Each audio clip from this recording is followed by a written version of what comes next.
Welcome to Driven, the Unscripted Success podcast, with your hosts, Mike Menino and Nariman Hamden, bringing you insights and stories on achieving personal, professional, and financial success. Hey guys, I'm Nariman Hamden, and this is Driven, Unscripted Success podcast. We've got another great guest on today. Today we have Craig Pisaris-Henderson, and Craig has a company called NeuroIs, which is a data-driven company. They also have three other companies that are through NeuroIs.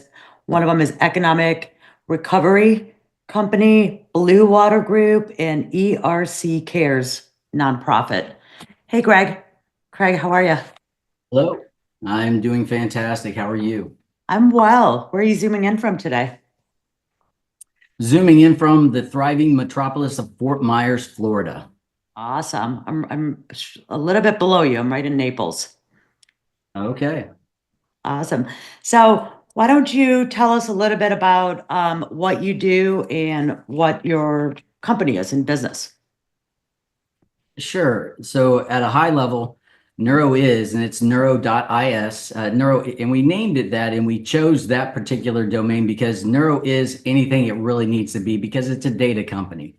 So my background has upwards of 3 decades of data marketing, very targeted data back when data wasn't that easily digested. So we were rather unique 20 years ago, if you will. Today, we're aggregating large language models and basically bringing them in and curating them, if you will, for the specific intent of marketing to different segments. And out of that, we've been able to launch multiple companies. The primary company that I think we probably do the most work for right now is a company called Economic Recovery Center, where we do disaster loans primarily, but also especially tax work. Excuse me. We actually provide tax programs such as the self-employed tax credit, as an example, or the employee retention tax credit. We helped companies all over the United States apply for that credit and secure that credit. We also do that for 1099 individuals. Then we have Blue Water Group, which is a real estate investment firm. It's been pretty interesting being in the tax certification area, if you will. We actually gravitated more towards disaster lending, and I'll get into that because that's really a big focus of ours. But at any rate, with disaster loans, we found that many people just can't qualify for some of these programs that are out and available free of charge through the IRS, but they don't know how to go through the compliance or whatever it may be. So they're not able to qualify for the finances. And in that case, we go to private lenders through Blue Water Group.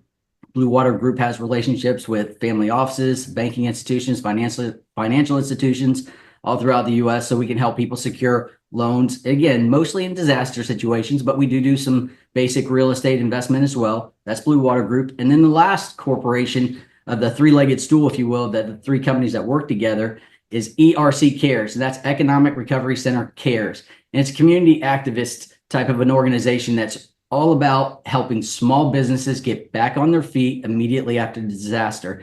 So my son, back in 2021, after Hurricane Ian just demolished our area, he started helping individuals that we've known forever. We're third and fourth generation from Southwest Florida, so not a lot of us down here have been here that long, but we know a lot of folks. And next thing we knew, a lot of our neighbors couldn't even apply for basic SBA loans. So we started helping them, and that turned into a business, a rather thriving business, unfortunately. Because unfortunately, there's a disaster every 3 days, a declared disaster in the United States. There's no shortage of people that need the help that we bring to the market. And ERC Cares helps those people that, well, they don't have the money necessarily right up front to be able to secure some of the things they need immediately to get their businesses back up and running. So we're really, really focused on small businesses, helping them get back on their feet immediately after disaster. And all three of those businesses work hand in hand. We also have a public adjusting division in there that can also assist people after disaster if they don't have such a great experience with their insurance companies.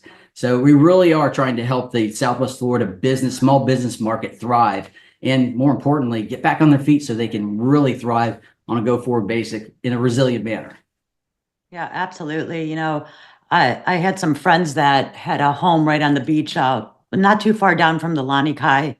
And when Ian hit, they had just gotten the home. They just had their furniture delivered a week before, and they could not find the property manager.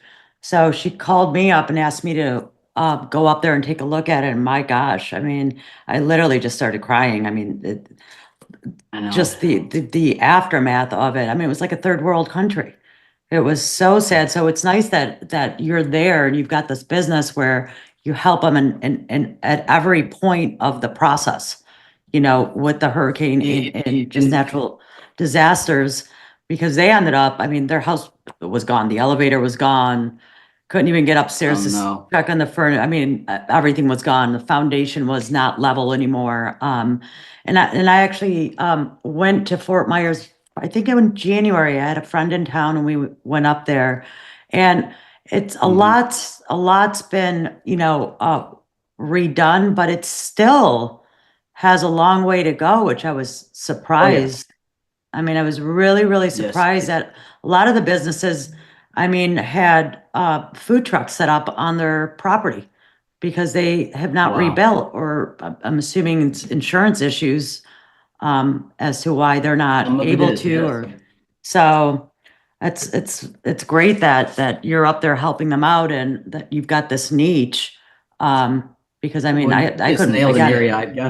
I've got to jump in on it real quick because you just nailed an area that it's not as though it was a complete surprise, but I guess the magnitude of it was really a surprise. And that is how many people were devastated. And by the way, devastation does come in different levels, but when it's you, the level, it could be 10, it could be 9, it could be 8, it's all the same. It's devastation.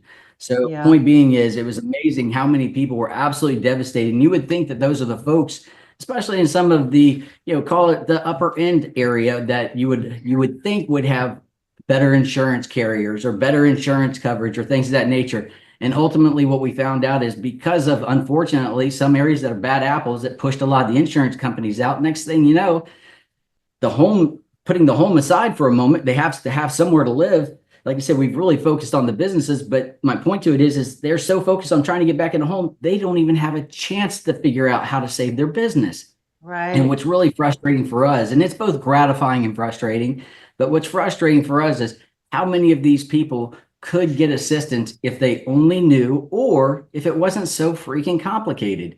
And it's not as though it's terribly overwhelming, but at the same time, if you're going through a disaster and you've lost your home or you've had an impact to your business or whatever it is, the last thing you need is complexity or words or contracts that you've never seen before.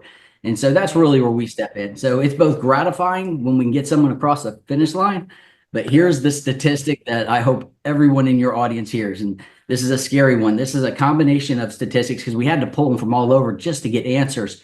How many people actually hit every year with a disaster? 1 in 10 businesses are hit every year and qualify for some sort of assistance. What we found out was 96% of them never get $1. Now, they didn't all apply. Actually, we found out the vast majority of them didn't even know the programs existed. But for those that did apply, the vast majority of them never see $1. Actually, truth be told, they don't get through the process. And of those that get through the process, 60% are gone in 2 years because of the delay in financing, or they didn't get enough money to be able to stand their businesses back up. So having the opportunity to come and sit down with especially smaller or newer business people and sit down and help them understand use of proceeds, pro formas, and really how do you plan for that next step, not the next disaster, the next step. Because if you get the next step down, planning for the disaster becomes much simpler. And that's our goal. That's what we do. And that's why we stood up the nonprofit, so that we can really start helping some of the smaller communities that unfortunately those folks just don't have the same financial resources. True. And I mean, I saw it 2 months ago when I went to Fort Myers Beach area, and that was the first time since a few days after the Hurricane Ian. And I mean, a lot's been done, but a lot has not been done. I couldn't We're believe busy. it. Yeah. Well, here's the unfortunate part is that Fort Myers Beach, and don't get me wrong, this is my home, so this is near and dear to my heart, so to speak. But unfortunately, Fort Myers is only one place that's been impacted. And like I said, we started this in 2021, and every 3 days there's a new declared disaster. And the stories, while they're different from different areas of the country, it's unfortunately a lot of the same, which is frustration, carnage. What do I do? Insurance not necessarily there. Maybe they are, maybe they aren't. And a lot of time, most of the time they are. I want to be very fair. Insurance companies have a very difficult time on their hands that a lot of people aren't aware of. And I won't go into that, but point is, we know that the small businesses and the homeowners, they need an advocate, and that's what we're here for. Oh, absolutely. Thank God they have someone like you. Because I mean, I had a friend of a friend's also had major issues with his house during Hurricane Ian up here in Naples. And the issue he had with the insurance company was, so the roof of the home blew off, so the home flooded. The Oh, no. flood insurance would not pay for it because they were saying it's due to the roof. The wind insurance was saying, well, that's flood. We can't cover that. So it was this big debacle that he went through it for a while, and ended up having to pay for it out of his pocket because of Well, that's where we come in. That's actually Yeah. why we actually went into the public adjusting sector. And the public adjusting sector has a mixed reputation because there are a lot of people that just that are in that sector that go into disaster areas, try to sign people up and try to get adjusting and try to get a slice and that's not why we stood this up. In fact, we don't market or advertise our adjuster division. And the primary reason why we don't really actively pursue it is we really use it as a backstop, if you will. If we know someone's having a problem with their insurance company, that's where we stepped in. And we end up partnering with a 40-year-old global adjusting company because we wanted the expertise. We're not dealing with small time disasters here. We're dealing with significant disasters. We've got a team right now out in Pacific Palisades through the company that we're working with. And we're not, again, I can't overstate this. People need an advocate. And so whether it's just understanding the contracts or the complexities to get through, or understanding how to build pro forma or use of proceeds, and these are all things that you have to qualify for any type of assistance. But when it comes down to just being an insurance issue, and unfortunately, we have seen that, way too many times, we step in as a public adjuster and start helping them on that side as well. That's wonderful. Thank God for you. Well, there's not many people well, thank you. To help. So, I mean, what a great business that you've set up. So, how do you deal with taking risks? Is there a time when you rolled the dice and it really worked out for you? So just give you a little bit of my background. So, back in the late 1900s, if you will, in 1996, actually, I bought a domain name. Actually, I bought thousands of them. And we kind of got started down this path. We looked at domain names. I'm an early geek guy, tech guy. So we looked at domain names as real estate. Well, today they are. I mean, once you own it, you own it. And fortunately, and I sold most of them or got rid of them or whatever. But nevertheless, one of the domains that we developed was called SWFL. SWFL.com, still own that domain name to this day. But unless I'm mistaken and I'm not aware, we launched the first local commercial not yet, but the first commercial local search engine for businesses only. So businesses come in, you're talking about a risk. Well, I basically used a credit card with a $1,500 balance on it and started a company. And ultimately, we ended up taking that company public. So we started with buying domain names. Then we started with this thing called SEO, which back then wasn't even an acronym. Right. We had clients like Rolling Stone, Ford, Arnold Schwarzenegger for cigars. I kid you not. Rick Dees called me one day, said I need to be above Casey Kasem, which is, if you're my age, you'll know who that is and why that was a battle. Great. We started getting these calls back in the late 90s saying, hey, I want to be number one on the search engine. So we changed our name to BeFirst.com because we would get you first on search engines. And there was a whole quite a few search engines, but we focused on 10. When Google came out, things changed an awful lot, but we turned into a pay-per-click engine, actually way before Google was actually Google. So we were literally doing pay-per-click, which a lot of folks think that pay-per-click and post-click analytics and all the stuff that boils down to what actually makes a sale came out of Google. Oh, no, it didn't. Came from a company called Yahoo or Overture and FindWhat.com, which is ultimately what we end up taking public. Grew it to $1 billion, very profitable. So yeah, I've taken a few risks. Actually, after I left FindWhat, I ended up changing the name to Miva. We did probably about $250 million of acquisitions on actually multiple continents. We had offices in Japan, yada, yada. So yes, there was a risk that paid off very well. But after I left Miva, actually, I went back to the company and bought our patents. We had 4 patents at the time and ended up building that into 43 patent portfolio, which is anything that your mouse hovers over on the internet and it magnifies, like shirts, if you want to go buy it. Those are our patents, Lexos Media. So I ended up launching neat. a new company, Lexos Media. Granted, I now had a public company go public, and so it wasn't quite as big of a roll of a dice, but at the same time, I'm still fighting patent infringements to this day with the likes of Overstock, and I just settled with Nike and Amazon actually about 3 months ago. So, we stay pretty busy. So my background as far as risks and things of that nature, well, I can sum it up with this. Florida Gulf Coast University created a course on how not to do entrepreneurialism, and they used me as their case study. The funny part is that it was all about what not to do, yet we end up becoming very, very successful, very, very profitable company. So it was kind of an interesting course, and I had the privilege of being able to teach that course on multiple campuses throughout the U.S. So it was fantastic. fun as a guest speaker, that is. So I've Cool. quite a few times. That's pretty darn cool. So, everyone from time to time hits a bump in the road every now and then. Can you share a time that things didn't pan out and how you got through them? Absolutely. So there's been several major challenges or setbacks that I've dealt with, and I'll just go right to the probably the most challenging one for me, and it was personal. I got unfortunately I had some health issues, and I've had them throughout my life, so it wasn't like it was anything new. And actually, like some other folks probably out there that have tried to fix themselves, I self-medicated for a while with a little bit of drinking here and there. And I can tell you that was a bad path. And unfortunately, I had to, like many people, I had to struggle with challenges because of something that I thought was helping me. And I bring this up specifically because it's a very embarrassing, it's a very sensitive area, but it's also the most self-healing because what I thought was helping me was actually killing me. Literally, I wound up in the hospital for over a month in 2020, 50-50 chance of walking out. Literally 50-50 chance, don't remember most of it. And it was that point where I went from a publicly traded company, billion-dollar market cap, whatever.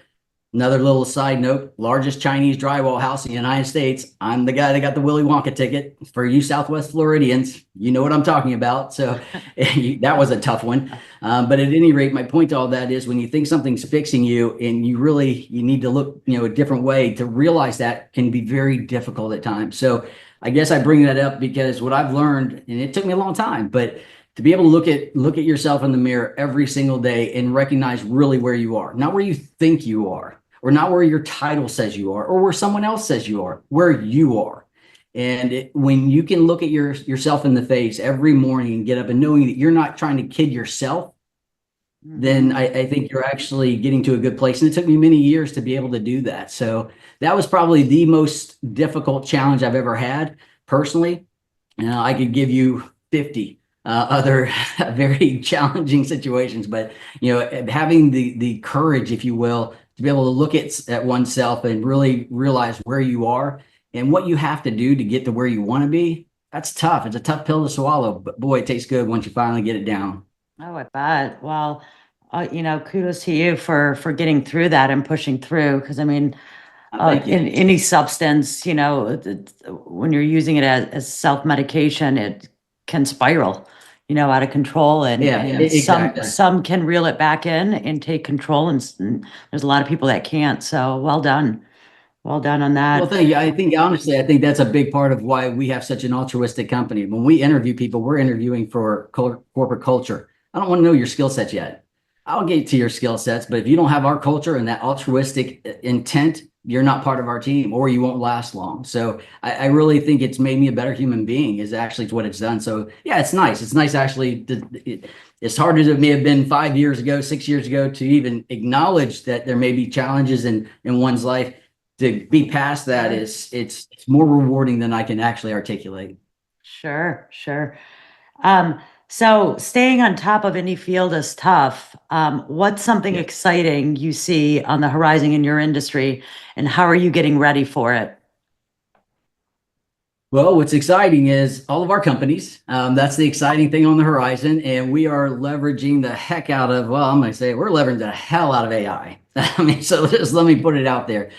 We were fortunate, being somewhat data geeks forever, when we started seeing the capability of digesting large language or developing large language models by digesting lots of data. I mean, it was kind of the writing was on the wall. We knew it was only going to be a matter of time. We didn't think things would go this fast. Actually, a very close, one of my closest friends is a CEO, or was a CEO of a large firm that creates content. They had 20,000 journalists globally creating content. And we were speaking about 5 years ago ish.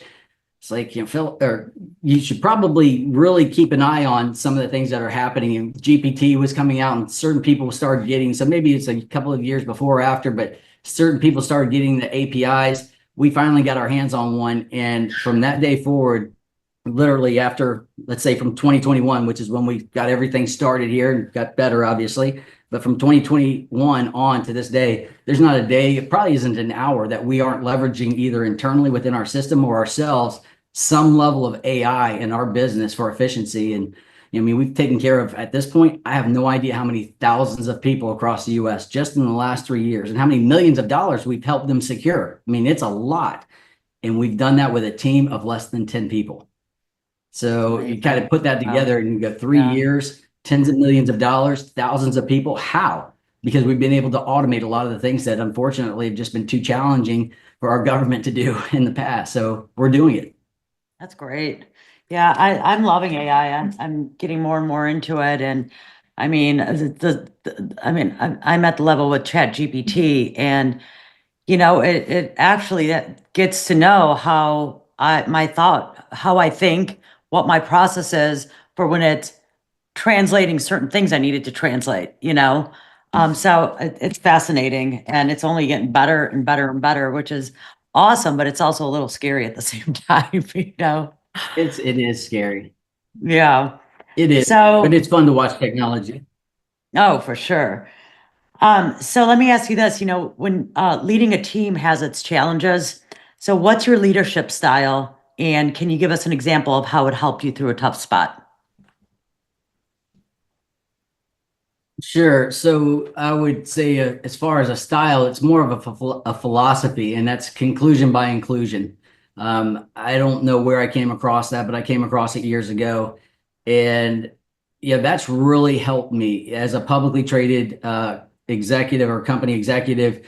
I made a point to make sure everyone was a shareholder, or at least had an option or path. The reason being is I looked at everyone as a team member. I do not like the word employee. I have to use it day to day because of the titles that we have to put down on the contracts and what have you. I can't stand that word because it basically indicates right off the bat, I don't even know your name. You're an asset, and this is what it does. Now, don't get me wrong, boundaries are insanely important. But at the end of the day, I want people to understand if they're working with us, whether they're a client or part of our team, they're a team member. So in terms of how I go about management, an awful lot of it has to do with our corporate culture. And candidly, if someone cannot take accountability for their actions, and by the way, when I say that, I do mean proactively. I don't expect a manager necessarily to constantly be telling someone what they need to do or what they shouldn't be doing. If someone can't do that right off the bat, then they probably aren't going to last very long with us. But really, at the end of the day, it all comes down to corporate culture first. Will they fit? If they fit and they've got the right head on their shoulders and the basic skill sets, we can teach them everything else. We just have to make sure that their heart's in the right place first. Sure. So how do you encourage your team to think outside of the box and bring new ideas to the table? It's actually a little bit opposite. I need to get them more focused sometimes, and I'm probably the leader. With our industry, there are so many shiny objects. It's very difficult to actually get people to focus. So it's less about getting people, not getting the look outside the box, especially with us. I've always been very, very, very curious. So one or two companies, each company I've been involved with personally that I've actually worked in, it's doing something that's never been done. Whether it's automating something, whether it's a pay-per-click engine. I mean, we were doing things years and years ago that people think are just now starting to come out, and that's just not the case. And I say that very proudly, and I say that with a lot of scars because a lot of those things didn't necessarily work out. But we are constantly looking outside of the box, and because of all the new technologies and AI driving an awful lot of what we have access to now, whether it's video creation, content creation, targeting, assessing, what the best target is in a certain area code versus another. At the end of the day, it's really about making sure that we are focused not necessarily looking outside of the box all the time, but focused and making sure that we're leveraging things like AI or technology in general, just to be as efficient as we can. Like I said, we're a relatively small team, but we have quite a bit of business going through. That's wonderful. So how do you tackle learning new things, especially stuff that's way outside of your comfort zone? Oh, wow. That's a great question. Well, I am definitely an ongoing student of life in every way possible, whether it be spiritual or whether it be professional, or how to be a better papu. I'm a papu, which is grandfather in Greek. Whether, I mean, across the board, I am one of those people that candidly, I'm constantly reading, constantly trying to absorb something. That's a tough question for me. It's really a matter. I think I'm going to answer the same way. It's really about how do I focus and stay in the area that we need to stay in to make sure that we're building out this organization, because it's a fairly good size, moving organization. Just didn't take a lot of people to build it. Sure. So has there been a book or a podcast or someone that's really changed your outlook or approach? Yes. So a young man named Chase Henderson, and yes, there is a reason why Henderson is in my name and in his name, just to be upfront about it. But Chase Henderson, who is actually my partner, and actually is the founder, the real person who started Economic Recovery Center. He was the one that went down to the beach, started helping people, whether it be water or trying to find their paperwork, that ultimately got us started in business now. He launched a podcast years ago called The Young, Healthy, and Wealthy. And yeah, that was inspirational to me, because I saw a young man who didn't have all the answers, didn't have all the experience, but he learned a couple of lines, and he used those in his podcast. One was speak clearly so people understand the goals as you see them. So make sure you articulate what it is. And he's done very, very good at doing that. And the other one, I think I probably admire him more than anything else, is never think that there's something that's unachievable. And I watched him, and I saw him bring people onto his podcast, and it was amazing. I remember one time, it wasn't the big Gronk, it was the little Gronkowski. Anyway, there's two, I guess, that are football players. One's the big time guy, and then the other one, I guess, isn't as big. Well, Chase had him on his podcast, and that's kind of a big thing. And like I said, he was young. He was young and healthy. He wasn't quite wealthy yet. He's still working on it. But when he did that, well, I saw him break down walls. And, so yeah, my son has been very encouraging for me. So that's your son? That's my son. It's my oldest son. I have two boys, and they're both just that's awesome. They're unbelievable young men. That's pretty cool that you look up to your son. And it's very telling. I mean, you clearly raised a great kid. So that's pretty cool. Oh, the other one, actually, I got to go ahead and give the shout out to the other one's actually led our family on the spiritual side. So I couldn't be more proud of both of them. They are just both amazing leaders in their own rights. That's awesome. Well done, Dad. Good job. Thank you. How do you say dad in Greek? Well, I'm papu, so grandfather. Oh, actually, I was never called dad in Greek. I don't know. Actually, I'll have to look that one up. Yeah. Well, when you find out, we'll call you dad in Greek. Well done. So managing finances is crucial both in business and in personal life.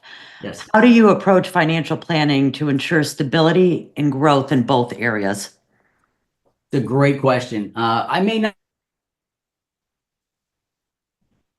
not be the poster child historically, but now I think that's changed. And I say that for a couple of reasons. One is, and there's some things you just can't help in life. Chinese drywall, unfortunately, at the time, especially when I was building this home, this monstrosity, if you will, I was putting money in because you can't lose money in real estate in Florida. Oh, yes, you can. I'll show you how. Build a Chinese drywall home. But I say that because, unfortunately, that was a pretty substantial setback for me, unfortunately. So I bring that up because, I've both had what I thought was very good planning, and everything is established within an estate and a very well planned out estate plan. But when problems happen in life, that you just can't you can't avoid, you have to take a step back, be able to look at yourself in the mirror squarely, understand where you are. So from a financial standpoint, I would say I do this now every day. And this is how we've been able to get back on our feet, if you will, and start building what we've built. And that's realize where you are, plan for the next step. Yes, you have to plan further ahead. You absolutely have to. But I've seen so many people say, well, I want this. Well, this may be, I want $1 million business. Okay, that's fine. Or maybe a $10 million business. That's fine. No problem. What are the incremental steps that you have to take to get to that 10 million? And oh, by the way, step 5 doesn't get you there faster. It probably going to get you there slower because 1, 2, 3, 4 were not done and they still need to be done. So Right. I would say our approach is more of a problem solving. Find the facts. Where are you? Where are you looking to go? What do you need to do? Break that down to bite-sized, manageable tasks and then execute. So plan your work, work your plan. Hate to use the cliche so much, but I do. I use it all the time. If you plan your work and you work that plan diligently, you're going to be okay. And it wouldn't be bad to have a rich uncle every once in a while. That would have been nice. That would be great. Uncle. Exactly. That would be great. But yeah, I mean, you're absolutely right. I mean, if you want to be successful in anything in life, you have to plan. And which planning is also time management, and executing that. And if you don't plan, then you can't manage your time and you're not going to get to where you want to go. You won't execute it. I would say, I probably would say that we may be working with maybe 10% of our clientele that actually have a written plan, maybe 10%. And those who do not, when I ask them for use of proceeds, specific use of proceeds, because when you apply for a loan, it doesn't matter where you go. There are certain things you have to have. One is you have to show serviceability. How are you going to pay this thing back? And it's amazing to me, especially small businesses, how little they've done in terms of next step planning. Whether you're a pizza shop or you're a franchise owner, it's almost as though I've opened my shop, now let's go. That's not the way it works. Just because you like that pizza or you liked it this way or that, whatever the situation, you have to plan for your constituents, not for you. And what's been amazing to me is how little insight and time has been put into their plans. So yeah, you're absolutely right. I mean, you've got to make sure everything's planned out, and nothing's ever perfect. It never will be. But at the same time, if you've got your steps aligned, to take a side step when you're a little off balance is much easier when you're standing there on firm ground versus running as fast as you can and all over the place. So plans basically like being an unswaddled infant and free falling. Perfect, exactly. Like you're going to hit the ground. Exactly.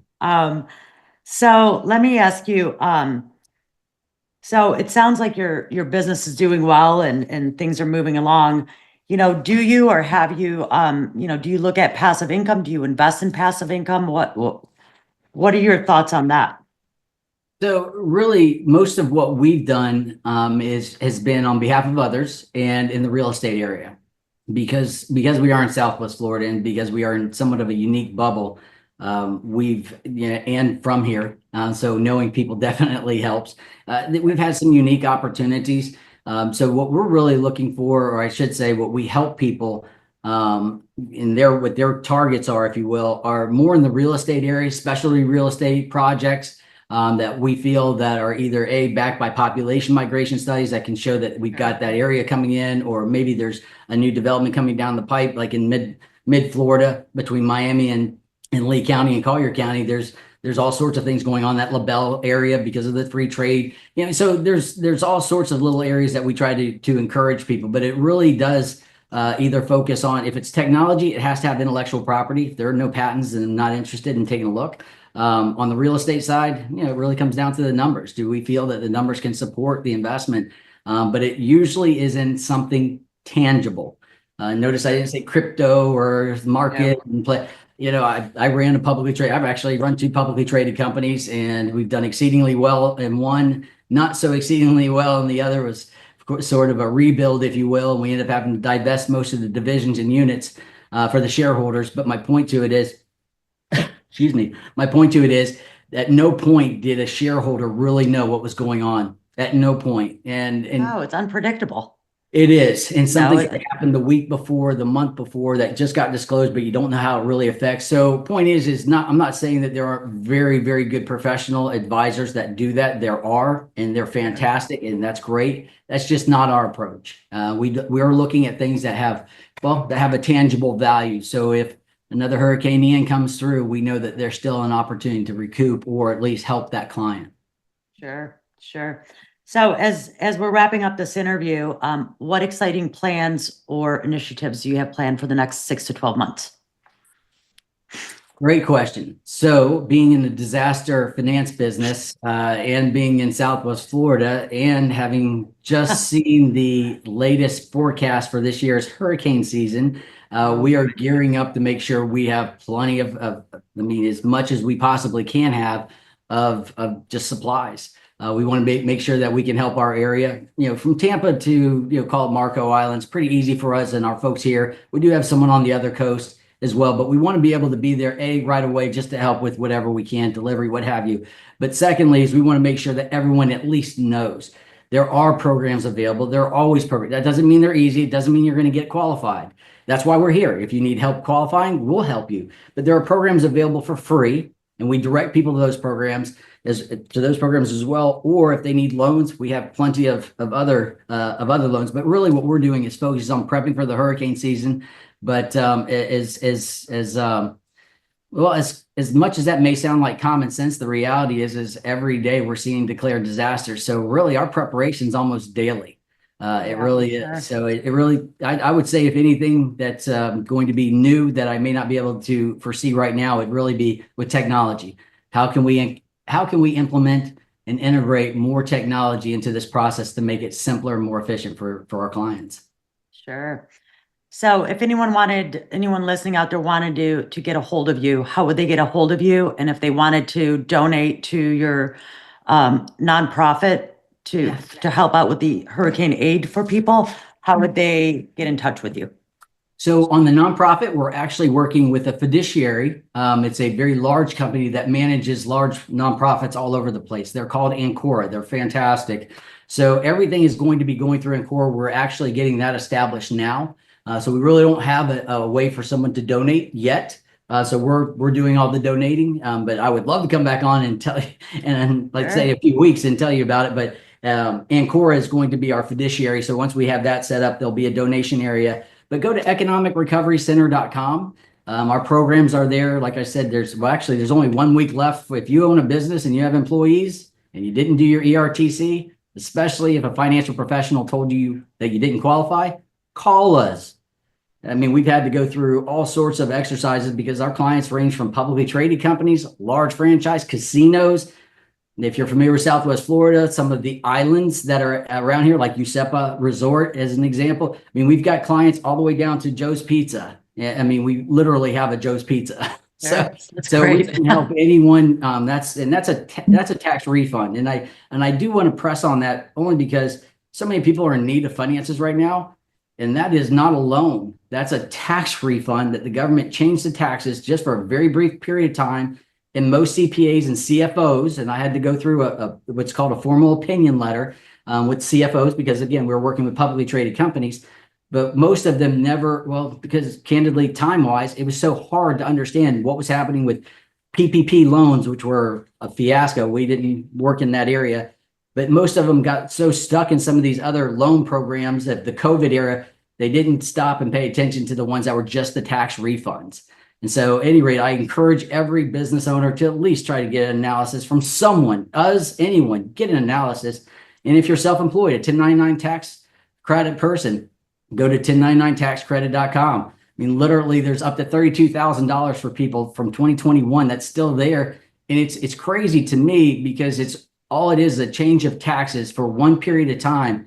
If you got sick, the government gave you a couple of bucks back. That's what it comes down to. And there are so many people, actually, according to the IRS and GAO statistics, less than 40% of 1099 contractors even claimed it.